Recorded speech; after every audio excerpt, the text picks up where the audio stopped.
गुथि मोनाबिलि खन्थाइ जथुम बियो सिमेन्सापुरि ओनसोलनि खन्थाइगिरिफोरखौ लानानै जथुमनाय दासिम गुथि थांबाय बियो थांनाय 2021 मायथाइनि डिसेम्बर दाननिफ्राय बे जागायदोंमोन।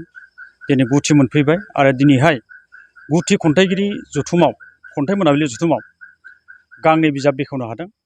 बेनो जाहैबाय खन्थाइ मोनाबिलि जथुमनिनो खन्थाइ मोनाबिलिनि खन्थाइ बे गांसे आरो लोगोसे सानजारि फिथिखा 8 टिभि सान बे गांनै बिजाबखौ बेखेवनाय जादों।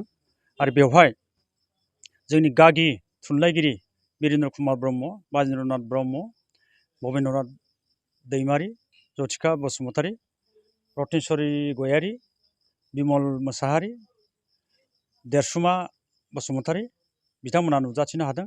आरो लोगोसे अल आसाम लाइमोन बाथौ आफादनि नेहाथारि गाहाय नेहाथारि राजेश बसुमतारीयाबो नुजाथिनो हादों। आरो लोगोसे जोंनिनो खन्थाइ मोनाबिलि जथुमनि मावथि आरो गाहाय सुजुगिरि प्रसेनजित दङ आरो लैथोसा बसुमतारी दं आरो सोरजिला औवारियाबो दंमोन। बिथाङा ओंखारलांग्रोदों। थेवबो दिनै जोङो गांनै बिजाब बेखेवनो हानानै आरो गुथि खन्थाइ मोनाबिलि जथुमखौ मावफुंनो हानानै जोबोद गोजोननाय मोनदों।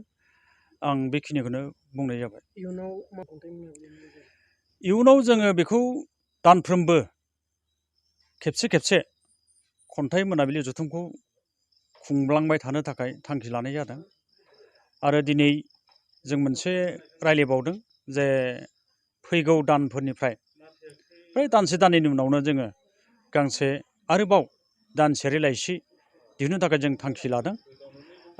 बे दानसेयारि लाइसिनि मुंखौ जों दासिम सावरायथ'वाखै, रायज्लायथ'वाखै। थेवबो जों दिहुननो नाजागोन।